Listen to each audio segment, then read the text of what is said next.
남편이 뭐 술을 너무 마실 때 술 좀 그만 드세요? 라든가 너무 늦게 올 때 좀 일찍 다니세요? 또는 운동을 너무 안 할 때 운동을 좀 했으면 좋겠어요. 이렇게 부인이 이렇게 얘기를 할 때 말을 안 듣는 남편이 많이 있단 말이에요. 그래서 그런 남편들이 말을 잘 듣게 하려면 어떤 방법을 사용하는 게 좋을까? 그러면 일단은 누군가 내 말을 듣게 하려면 중요한 거는 그 사람에 대한 관찰 시간이 필요한 것 같아요. 그 사람의 버튼을 찾는 거죠. 예를 들면 남편이 만약에 열등감이 있다. 그러면 부인이 당신은 정말 그쪽 부분에선 되게 남다른 생각을 가지고 있고 뛰어나다고 얘기를 해주면 그럼 그때 남편분은 움직이기 시작하거든요. 이거는 이제 왜 결론부터 얘기를 하냐면 무작정 얘기를 안 한다고 내가 하는 말들을 반복해서 점점 세게 해봤자 그 말을 듣지 않는다는 거는 너무도 잘 알면서 그 상황에서 계속 반복을 하고 있으니까 일단은 그 방법을 계속 사용했음에도 불구하고 같은 방법을 사용했음에도 불구하고 더 세게 했음에도 불구하고 말을 듣지 않는다면 방법이 잘못된 거니까 그래서 방법을 다른 걸 찾아야 된다는 건데 그걸 급하게 조급하게 당장 사용할 수 있는 그런 방법은 일시적이고 제한적이고 금방 알아차리는 거니까 좀 시간을 두고 전략적으로 가자는 얘기죠. 근데 전략적으로 가기 전에는 가장 먼저 해야 될 게 상대가 어떤 사람인지에 대한 관찰의 시간이 필요하겠죠. 그럼 관찰을 할 때 저 사람이 뭘 좋아하는지, 어떤 걸 약점으로 가지고 있는지, 그리고 어떤 상황에 대해서 더 좋아하는지. 근데 약점보다는 좋아하는 게 있을 때 잘 움직이거든요. 예를 들어서 맛있는 음식을 줄 때 맛있는 음식을 차려놓고 부를 때 밥 먹자 하면 단번에 오는 거고, 근데 맛없는 음식을 차려놓고 밥 먹자 하면 단번에 오지 않잖아요. 누구나 이제 좋으면 여러 번 말하지 않아도 한단 말이죠. 그런데 좋아하는 게 아니라면 나한테 좋은 거든 도움이 되는 거든 그걸 떠나서 내가 좋아하지 않는 거는 아무리 불러도 바로 반응하지 않는다는 얘기예요. 그래서 그 남편이 어떤 생각과 어떤 말에 어떤 상황에 대해서 반응이 빠른지 그걸 관찰하는 거죠. 그냥 막연하게 남편을 관찰하세요. 그럼 모른단 말이에요. 그러면 남편을 지켜보면서 남편의 반복적인 습관은 어느 정도 아실 거예요. 뭐 늦게 일어난다, 또는 너무 일찍 일어난다, 뭐 밥을 거른다, 또는 밥을 불규칙적으로 먹는다, 아니면 저녁에 많이 먹는다 하는 그런 다양한 습관들이 있어요. 근데 그건 이미 잘 알고 있어요. 근데 이제 잘못된 습관들은 우리가 잘못됐으니까 거슬리기 때문에 잘 기억을 하고 있단 말이에요. 그런데 좋은 습관, 그거는 있음에도 불구하고 좋은 거라 그렇게 눈에 거슬리지 않아서 기억되지 않아요. 그러니까 우리가 해야 될 거는 남편이 가지고 있는 좋은 습관들, 예를 들면 좋은 말, 좋은 생각의 패턴, 뭐 긍정적인 생각들, 아니면 무던한 성격, 그런 여러 가지 정말 억지로라도 좋으니까 남편만 가지고 있는 장점을 찾아내는 관찰을 하는 거예요. 그러면 남편하고 얘기를 할 때 남편도 그게 장점인지 모르거든요. 그런 게 대부분인데 남편하고 얘기할 때 당신은 어떤 점이 좋은 것 같아. 그거는 다른 사람한테서는 못 본 것 같아.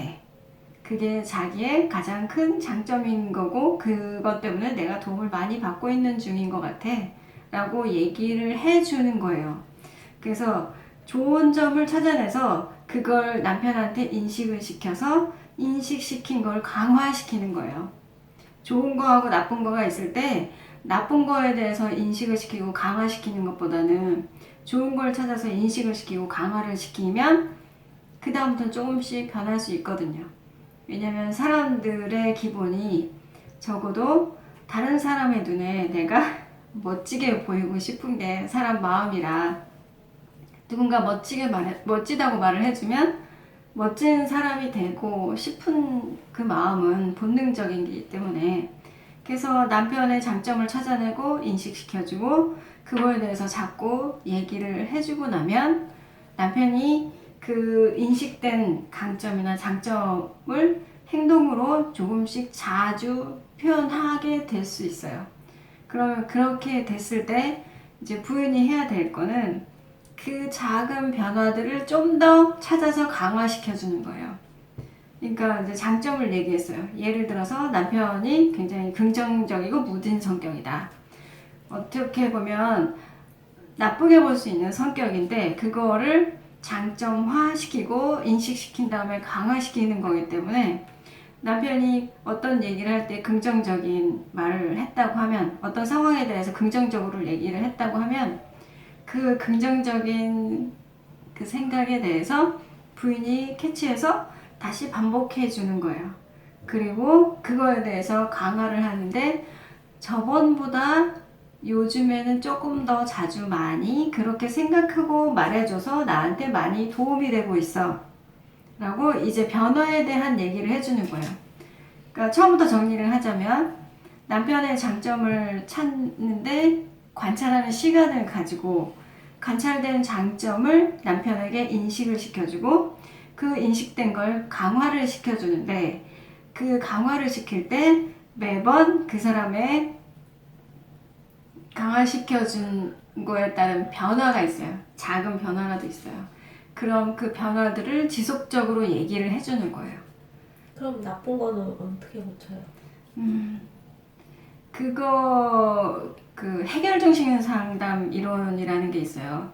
해결 중심 상담에서는 문제를 당장 해결한다가 아니라 문제를 해결하려고 하면 그 문제가 강화된다. 그래서 오히려 문제를 문제화 시키는 것보다는 그 문제 주변에 문제화되지 않은 좋은 것들을 강화시켰을 때 그 문제가 자연스럽게 작아질 수 있다. 그러니까 좋은 점을 강화시키면 나쁜 점이 작아진다는 거. 네. 근데 그 질량 보존의 법칙 이게 여기랑 어울릴지 연결이 되는지는 잘 모르겠지만 사람의 에너지는 한정되어 있다고 보면 좀 맞는 것 같아요. 그러니까 내 에너지를 나쁜 거를 고치는 데 쓰는 것보다 좋은 걸 강화시키는 데 쓰면 그 에너지가 한정된 에너지가 나쁜 쪽보다는 좋은 쪽으로 가겠죠. 그렇게 되면 나의 나쁜 또는 나나 상대한테 피해를 주는 행동이나 말이 줄어들 수 있을 것 같아요. 거기에 에너지를 덜 쓰기 때문에. 하지만 거기에 쓸 에너지를, 문제를 고치려고 필요한 그 에너지를 거기에 안 쓰고 강점에 쓰게 되면 강점이 강화되고 거의 칭찬을 받게 되면 아무래도 그게 내 거화 되겠죠. 그러면 이제 처음부터 다 얘기를 했어요. 이제 남편을 관찰해서 강점을 찾아냈고 그 변화까지 얘기를 해줬어요. 그 다음에 해야 될 거는 인식시키고 강화시키고 변화를 얘기해 주는 거. 그 다음에 해야 될 거는 내가 남편의 말과 행동에 대해서 분리하는 작업이 필요할 것 같아요. 자, 첫 번째는 아까 강화하는 데 시간을 쓰고 작업을 했어요. 그 다음 이제 두 번째는 뭐냐면 남편의 행동과 말을 분리해서 제가 거기에 대응을 해야 될 필요가 있어요. 그거는 조금 어려울 수 있는데 대부분의 남편들이 말을 믿게 하는 남편들이 있어요. 그런데 말을 믿게 한다고 해서 남편의 역할이나 아버지의 역할로서의 기본적인 책임을 안 하는 사람은 많이 있을 수도 있고 없을 수도 있지만 하나하나 따져본다면 그래도 그 자리를 지키느라고 애쓰는 사람이거든요. 근데 말이 미운 경우가 많아요. 그러니까 그 자리에 있어야 할 자리에 계속 있으면서 말만 힘드니까 미운 말을 많이 하는 남편이 많아요. 그런데 대부분의 이제 부인들이 그 자리를 지키고 있는 행동보다는 그 자리에서 하는 그 말 때문에 남편이 많이 미워지거든요. 그런데 사람 마음이라는 게 몸에 있는 거지 생각에 있지 않더라고요. 그 말은 뭐냐면 누군가 저 사람은 누구를 좋아하지? 보면 항상 그 좋아하는 사람하고 관련된 일을 하거나 옆에 몸이 가 있어요. 말로는 아니라고 해요. 그런데 몸은 이미 그쪽으로 가 있어요. 그런 것처럼 남편이 지금 있어야 될 자리에 있으면서 미운 말을 할 때는 그 자리가 힘들어서 미운 말을 하는 거지, 그 자리에서 자기가 할 일을 안 하는 경우는 많지 않더라고요. 그러니까 남편의 행동과 남편의 말을 분리해서 그 상황에서 남편의 행동이 남편의 마음이라는 걸 내가 인식할 수 있다면 조금 남편의 미운 말에 대해서 이성적으로 대처할 수 있을 것 같아요. 그러니까 뭐 예를 들자면 어떤 부분은 부인이 약간의 쇼핑 중독이 있고 남편은 돈을 아끼는 습관 때문에 자기한테는 전혀 사용하지 않아요. 돈을 사용하지 않아요. 그럼에도 불구하고 평상시에 부인이 예쁜 옷을 사면 그건 또 예쁘다고 해요. 그래놓고 본인은 또 예쁜 옷 자기를 위한데 돈을 전혀 안 써요. 그러니까 부인은 그거에 만족하지만 가끔 남편이 미운 말을 하는 거죠. 미운 말을 하고 나면 이제 부인은 받을 거 다 받아놓고도 남편의 그 미운 말을 참기가 힘든 거예요. 그래서 살고 싶지 않다. 좋지 않은 사람이다. 왜냐면 워낙 미운 말을 하니까, 감당하기 어려울 정도로 미운 말을 하니까. 그런데 잘 생각해보면 행동만 봤을 때는 그 사람 몸만 봤을 때는 내 옆에 있고 날 위해서 희생하는 게 맞거든요. 말이 미운 거지. 그럴 때 분리를 하면, 그러니까 남편의 그 행동과 말을 조금 분리해서 생각을 하면 그 말은 100% 잘못한 거긴 하지만 그 상황에서 내가 이성적으로 대처할 수가 있어요.